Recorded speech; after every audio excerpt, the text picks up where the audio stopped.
بسم اللہ الرحمن الرحیم۔ السلام علیکم عوامی پاکستان۔ عوامی پاکستان زندہ باد۔ جناب، آج ہم بات کریں گے کیا پاکستان میں ہونے والے انتخابات عوامی اور آئینی ہیں، اور یہ کیا جو سب کچھ ہو رہا ہے وہ قانون کے مطابق ہو رہا ہے۔ تو پہلے آتے ہیں کہ دیکھتے ہیں کہ کیا یہ انتخابات عوامی ہیں، یا پہلے ہم دیکھتے ہیں کہ انتخابات آئینی بھی ہیں یا نہیں ہیں۔ تو جناب، آئین میں بالکل شہری کے بنیادی حقوق میں کلیئر لکھا گیا ہے کہ جو کوئی شہری بھی چاہے اپنی سیاسی پارٹی بنا سکتا ہے، اور وہ رجسٹر کر کے الیکشن میں حصہ لے سکتا ہے، اور ہر شہری کا حق ہے کہ وہ الیکشن میں کھڑے ہو کر انتخابات میں حصہ لے۔ مگر پاکستان کے الیکشن کمیشن نے یہ دونوں باتیں عام شہریوں کے لیے اور عام لوگوں کے لیے ختم کر دی ہیں، اور الیکشن کی سیاسی پارٹیاں اور الیکشن لڑنا صرف بڑے لوگوں اور پیسے والے لوگوں کے لیے اس کا راستہ کھول دیا ہے۔ تو وہ دیکھتے ہیں کہ کس طرح پہلے تو پاکستان میں جو بھی آدمی چاہتا تھا الیکشن کمیشن میں اپنی درخواست دے کر اپنی سیاسی پارٹی رجسٹر کرا دیتا تھا، مگر پتہ نہیں وہ ایک چیف جسٹس آیا تھا ثاقب ناصور، اس کو کیا ہوا کہ اس نے الیکشن کمیشن کو آرڈر دیا کہ جو آدمی سیاسی پارٹی رجسٹر کرانا چاہے تو وہ اپنے ساتھ 1000 لوگوں کی ممبرشپ یا کاغذات شناختی کارڈ جمع کرائے اس کے ساتھ، اور اس کے ساتھ 1,00,000 روپے کی فیس بھی جمع کرے۔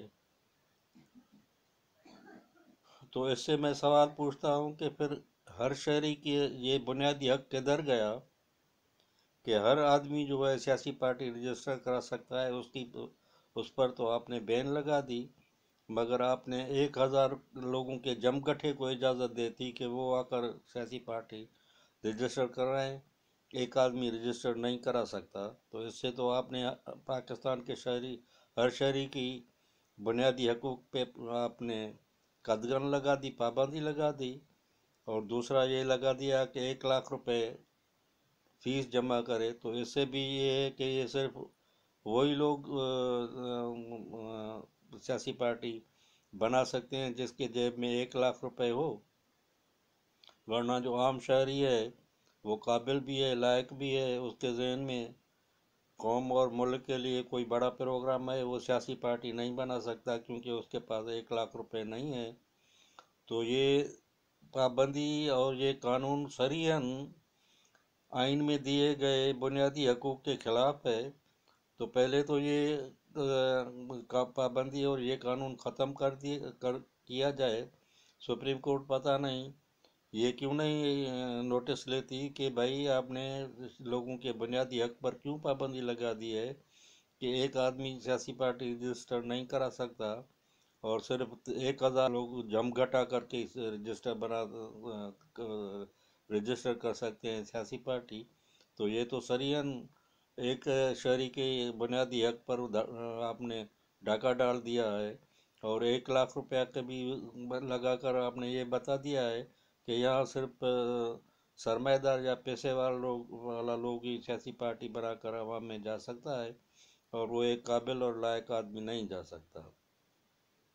اور دوسری طرف آتے ہیں تو الیکشن لڑنے کے لیے پہلے تو معمولی فیس ہوتی تھی، 500 اور 1,000 روپے ہوتی تھی قومی اور صوبائی کے لیے، اور اس کے بعد بڑھا کر 5,000 اور 10,000 کر دی گئی تھی۔ تو اب تو 20,000 صوبائی کے اور 50,000 قومی اسمبلی کے لیے۔ تو اس سے بھی صاف ظاہر ہوتا ہے کہ جس غریب کی آدمی کے جیب میں 20,000 یا 50,000 نہ ہو، اس کا جو الیکشن لڑنے کا بنیادی حق جو ہے وہ ختم ہے۔ تو یہ کیا مذاق بنایا ہوا ہے، پتہ نہیں اس ملک میں کون سے، یہ میں تو اس کو کہوں گا کہ یہ بدمعاش افسر یا بدمعاش لوگ بیٹھے ہوئے ہیں، جن کو کوئی قانون اور آئین کی پاسدار نہیں مگر اپنی منمانیاں چلانی ہوتی ہے۔ تو یہ تو عام عوام اور غریب عوام کے حقوق پر ڈاکہ ڈالا گیا ہے، اور یہ سب سے بڑی بدمعاشی ہے۔ اب آتے ہیں کہ عام انتخابات یہ عوام کے لیے ہیں، تو میں تو کہوں گا کہ یہ عام انتخابات عوام کے لیے نہیں ہیں، یہ صرف بڑے لوگوں کے لیے ہیں، کیونکہ یہ جو انتخابات کا طریقہ رکھا گیا ہے اس میں تو صرف پیسے والے لوگ ہی حصہ لے سکتے ہیں۔ اب دیکھیں کہ اب ان انتخابات میں بھی کیسی دھاندلیاں، یا یہ کہتے دھاندلیوں سے زیادہ تو ایک یہ لگتا ہے کہ مذاق ہی بن گیا ہے کہ تھوڑے تھوڑے باتوں پر پہلے تو قدغن لگائی گئی کہ یہ لوگ انتخابات میں حصہ نہیں لے سکتے، اور پھر وہ جو کاغذات جمع ہوتے ہیں اس پر تھوڑے تھوڑے آبجیکشن لگا کر کاغذات مسترد کیے جاتے ہیں، ریٹرننگ آفیسر مسترد کرتا ہے تو وہ جو الیکشن ٹریبونل ہے اس کو بحال کرتا ہے، اور جو الیکشن ٹریبونل میں بھی بحال نہیں ہوتے تو وہ ہائی کورٹ سے بحال ہو جاتا ہے۔ تو یہ ریٹرننگ آفیسر نے یا الیکشن کمیشن یہ کیا قوانین بنا دیے ہیں کہ بجلی کا بل اگر آپ کے پاس 5,000 روپے کا ہے اور آپ نے نہیں بھرا ہے تو اس سے آپ کا کاغذات نامزدی مسترد ہو گئے، یا اگر ٹیکس ریٹرن ہے، آپ رجسٹرڈ بھی ہیں مگر اگر آپ نے ایک سال کا اس میں اپنا ریٹرن داخل نہیں کیا ہے تو وہ کاغذات مسترد کر دیے جاتے ہیں۔ یار یہ عجیب قسم کی بدمعاشی ہے، یہ تو سیدھا سادہ آپ لوگ بڑے لوگوں کے لیے اور پیسے والے لوگوں کے لیے اس ملک میں سیاست کرنا اور سیاست چلانا کا حق دے رہے ہیں، دوسرے لوگوں کے لیے جو مڈل کلاس کے لیے کے لوگ ہیں جو اپنی کسی مجبوریوں کی وجہ سے یا اپنی فنانشل کمزوری کی وجہ سے ریٹرن داخل نہیں کر سکتے، یا بجلی کے بل داخل نہیں وقت پر نہیں پے کر سکتے، تو آپ یہ جواز بنا کر اس کے جو ہے وہ کاغذات نامزدگی وہ جو ہے مسترد کر دیتے ہیں۔ تو یہ تو کھلی بدمعاشی ہے بھائی، یہ تو الیکشن نہیں ہے۔ اور دوسرا یہ جو ضیاء الحق نے ایک وہ فقرہ آرٹیکل 62-63 کا شامل کر دیا تھا کہ صادق اور امین اور مذہب پر چلنے والا، تو بھائی صادق اور امین تو صرف جیسے چیف جسٹس پاکستان قاضی فائز عیسیٰ نے بھی کہا، ہم نے بھی پہلے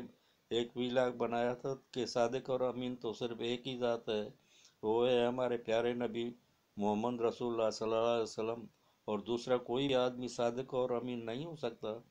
تو یہ صادق اور امین کا جو لفظ ہے وہ کس طرح اس پر چسپاں کیا گیا ہے، اور وہ کس طرح یہ لوگ دوسرے لوگوں کو صادق اور امین اور جھوٹ قرار دیتے ہیں اور دوسرے لوگوں کو جھوٹا قرار دیتے ہیں۔ بھائی جھوٹا کس طرح ہے، وہ کوئی کاغذات نامزدگی میں اگر کوئی چیز رہ جاتی ہے، وہ سہون رہ جاتی ہے یا غلطی سے رہ جاتی ہے، تو آپ کو وہ جواز بنا کر بھائی یہ تم نے بات نہیں بتائی اس لیے تم صادق ہو۔ بھائی خدا کا خوف کرو، یہ جو آپ نے بدمعاشیاں شروع کی ہیں تو یہ بدمعاشیاں جو اس ملک کو کس طرف لے جائے گی، تو یہ تو ملک صرف آپ ان بدمعاشوں اور گنڈوں اور سرمایہ داروں اور پیسے والے لوگوں کے حوالے کر رہے ہیں۔ عام آدمی تو اس آپ کی ان باتوں پر وہ پورے نہیں اتر سکتے۔ تو یہ اس کو ہم عوامی الیکشن نہیں کر سکتے، یہ جو ہے ایک سرمایہ داروں کا الیکشن ہے، گنڈا اور بدمعاشوں کا الیکشن ہے، اور عام لوگ جو ہے اس الیکشن میں نہ حصہ لے سکتے ہیں، اور قابل لوگ اب دیکھیں کہ اسمبلی میں جو لوگ آتے ہیں کتنے پڑھے لکھے ہوتے ہیں، اور وہ جو ایک مشرف نے وہ شک لگائی تھی کہ بھائی وہ بی اے پاس لوگ ہی آئے، تو کئی تو جھوٹے بی اے پاس کے، اچھا بی اے پاس کے لوگ جو ہوتے ہیں وہ سب سے زیادہ قابل ہوتے ہیں، اور جو بی اے پاس نہیں ہوتے ہیں صرف میٹرک پاس ہوتے ہیں وہ قابل نہیں ہوتے۔ یار یہ کیا ضلالت اور یہ کیا بدمعاشی اس ملک میں شروع کی گئی ہے، یہ تو عام لوگوں کو سیدھا سادہ عام لوگوں کو عوام کو پیچھے دھکیل کر ایک خاص کلاس کو آگے لانے کی جو ہے وہ پلاننگ ہے، اور اس بدمعاشی نے اس ملک کو تباہ کر دیا ہے۔ یہ جو